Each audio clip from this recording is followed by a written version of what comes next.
I'm really delighted to announce that here on talkSPORT we're celebrating South Asian Heritage Month. We've been doing it week after week for the last few weeks, where we're recognising and honouring the contributions of South Asians in sport. I'm delighted to say we're now joined by super featherweight boxer Gully Powar, who's 10-0 in his career. Good evening, Gully. How are you? Good evening, man. Nice to meet you guys. You too. Nice. Yeah, pleasure to have you on. You're in Wolverhampton tonight, I understand. Yeah, from Wolverhampton, repping Wolverhampton always. You've got a really big following already on your social media platforms. What have you done to build those social media platforms? I'm always urging boxers and fighters to do that. I've done everything organically. I've been working extremely hard behind the scenes, you know what I mean, coming up the small halls, shows. I didn't actually win a national title, so it was a bit more difficult for me to get promotions. But I worked extremely hard, got my name out there. And it's my entrances, it's the razzmatazz, it's the Punjabi music, you know what I mean? The people enjoy it, they love it. And I enjoy it mostly, and it just gets me pumped up and ready to fight. Harja, our assistant producer tonight, I've been urging him to get some dolls. Dolls, is that right? Dolls Yeah, drum so, music? yeah, that's it. I Yeah, want to play some because I want to see you bopping away in your room at home. Because Duke McKenzie, what did you used to come out to? I had MC Hammer. You can't touch this. You Yeah, can't proper. touch. Yeah, Okay. listen. I was the man back in the day. One of the things that we've seen, Gully, is it's something I've written about recently. You see in the Pakistani community, the Rajput tribes, Amir Khan, Hamza Shiraz, loads of British Pakistanis being involved in boxing, the Bengalis, the Yemenis, the Indians, like yourself. You're not Indian, you're British, but you know what I mean. British Indians, you are bringing your community to the sport. It makes such a difference, doesn't it?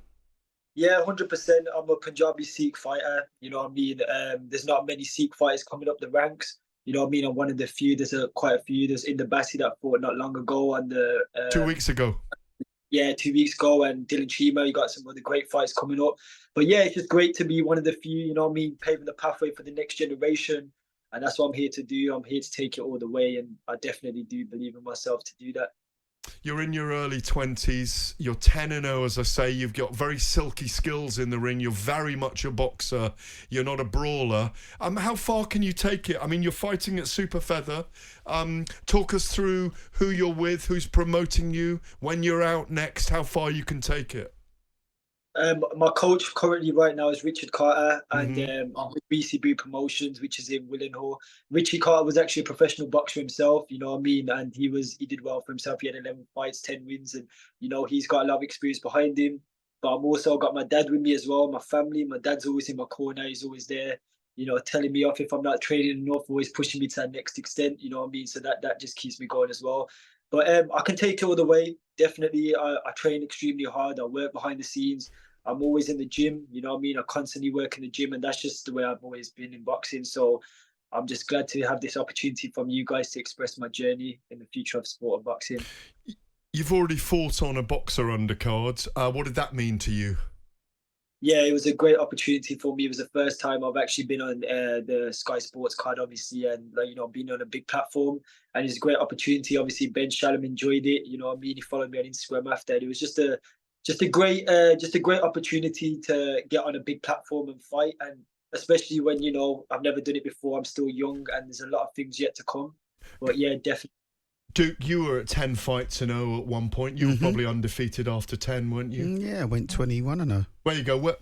Where's Gully at the moment? What advice have you got for him? My advice to you, young man, would be train hard. Fight easy. Get a lot of early nights, mate, and train hard. And keep your circle really tight. Who's your inspirations? My favorite fighter is Roberto Duran. Okay. Roberto Duran. Okay. And you as well. No. But you're a pure boxer, right? So you need to watch boxers. Duran's a little bit like a box fighter, really. Do you see what I mean? Yeah. Yeah, No, I mean, listen, listen, watch Duran and watch whoever you like. I mean, listen, you can have a whole host of fighters who you like and who you don't like, but you can't. You just got to take a little bit out of their makeup, haven't you? Put it into yours and make it your own. Do you see what I mean? 100%. Obviously, I'm always gonna focus on myself, but I take every little attribute from every great fighter Yeah. in the history of boxing. I watch Salvador Sanchez as well. I Sure. watch One of the Berman, greats. Yeah. Pacquiao. Golovkin, you know what I mean, and all these fighters, and I take little attributes, their footwork, the body work, the uppercuts, and I put it into my style, and that's, I think, creates the complete boxer. But you can never be perfected, you know what I mean? You've always got to keep working. There's always got room for Are you improvement. southpaw or orthodox? I'm orthodox. Okay, cool. Nice one, champ. Listen, I wish you all the best, mate. I really do. Thank you. I've actually met you before at the Yeah, I'm looking at your picture and I'm thinking I've met this kid before. You're a really nice, polite kid. I remember you. Thank you. I remember you, mate. Yeah, good boy. Well done. Yeah. Keep up the good work, mate. Thank you. Appreciate it. Don't eat as much chocolate as Duke McKenzie does, though, by the way. Honestly, when I've got him on here on the show with me, he needs chocolate every hour, otherwise he starts to get grumpy. No, honestly. You'll be up to welterweight in no time. Let's take you back to being a very young man, and you're like you say, you're in and around Willenhall. It's a very tough community, Willenhall. I once did a story about midnight basketball there in one of the estates where there was a lot of drugs being sold on the different estates, and they supervised basketball floodlit till midnight, and it transformed the community, Gully. Because a lot of kids were getting into it because of elder brothers. Once this basketball was supervised, the grannies felt safer. People walked around the community later at night. The kids were out there playing. This was before the Olympics in 2012 here, and I think we should have carried on this kind of thing. What was life like for you growing up, and how did you first get into fight sports? So basically, when I was a young kid, my dad always used to put me in different sports. You know what I mean? I grew up in an area called Whit Marines in Wolverhampton. It's like, it was quite a bad area coming up. It's not as bad as it used to be, but yeah, my dad brought me up, you know, put me into boxing when I was about 10 years old. But before that, I was always playing football, kickboxing, etc., just doing different things. I was good at table tennis and little things like that. But I found a true passion in boxing as soon as I walked into the club. I loved the smell, you know what I mean? I'm from Wolverhampton Amateur Boxing Club, that's what it's called, but it's turned into a pro gym now as well. That horrible stench that attracts people to the gym, isn't it? Yeah, it's just it was just something that I enjoyed. Like the first time I sparred, I got shot with a body shot, and it was a horrible day for me. Obviously, I was only young, I was 10 years old. It wasn't like something that you would want to feel. But the next time I got into the sparring session, I learned from my mistakes, and I got on top of this kid, and that's when I started to find a passion for the sport. The coaches got me a skills belt in the first 6 months, and then I just carried on going from there. But yeah, my family's always kept me on track. It's amazing, isn't it, that some people respond to that first beating and go, I'm going back. Yeah, I never did. I hated it. You know what, I used to hate sparring. Yeah, you hated it so long, you did it for 17 years as a pro. I hated sparring. I used to get weighed in quite often. And yeah, nah. Gully loves sparring. Yeah, well, I mean, listen, get the right sparring, champ. That's my advice. No, it's good, yeah. Always get the right sparring, get the rounds under your belt. It's a very important part of your development, and makes you mentally strong as well. 100%, and I agree. And I look up to fighters like yourself. You know, me, freeweight world champion.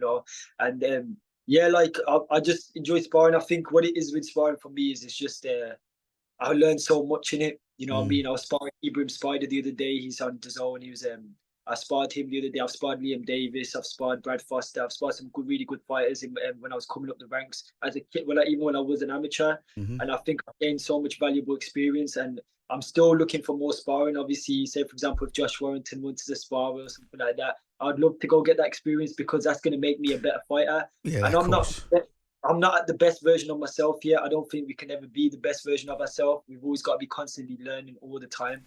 So you're putting yourself out there, Gully, to get up to Josh Warrington's camp. Obviously, he's facing Anthony Kakache on the September 21st card, Dubois versus Joshua. We're going to discuss that later. Anyone else you want to kind of offer yourself up to for sparring while we've got you on air right now?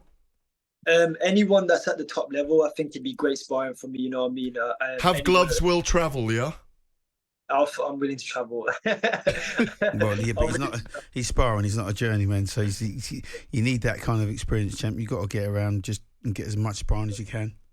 100%. That's what makes us better fighters. You know what I mean? And, that's what's gonna make me better and better every time. I'm only 22 years old, and I feel like that valuable experience will take me to the top level.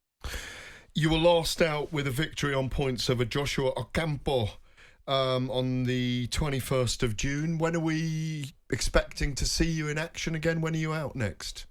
So hopefully we get some big news this month coming. I've not heard nothing yet, but I'm in camp right now. I'm just I'm near enough weight, you know what I mean? I'm not really far off. And then hopefully I want to fight in December, and then I want a title fight next year. That would be great for me, you know what I mean? I'm looking to move down to featherweight as well. You know what I'm saying? Because I fought at featherweight in my first fight and I can make the weight. The only reason why we fought at super featherweight was because we couldn't get the opponents. It's very difficult to get certain opponents at the weight class. So I was fighting at super featherweight. So that's what I'm ranked at the moment. But yeah, we're going to move down to featherweight and hopefully we can get an English title fight. That's what I'm looking for, or a Midlands title fight. Whatever comes my way, I'll take the opportunity, and you know, we just got to fight. Absolute pleasure, Gully Powar, to have you on tonight. Undefeated 10-0 fighter as we celebrate another week with South Asian Heritage Month here on talkSPORT. Gully, thanks very much indeed. Hopefully we'll get you in the studio at some point as well down the line. Thank you very much for your time and the opportunity. I appreciate it.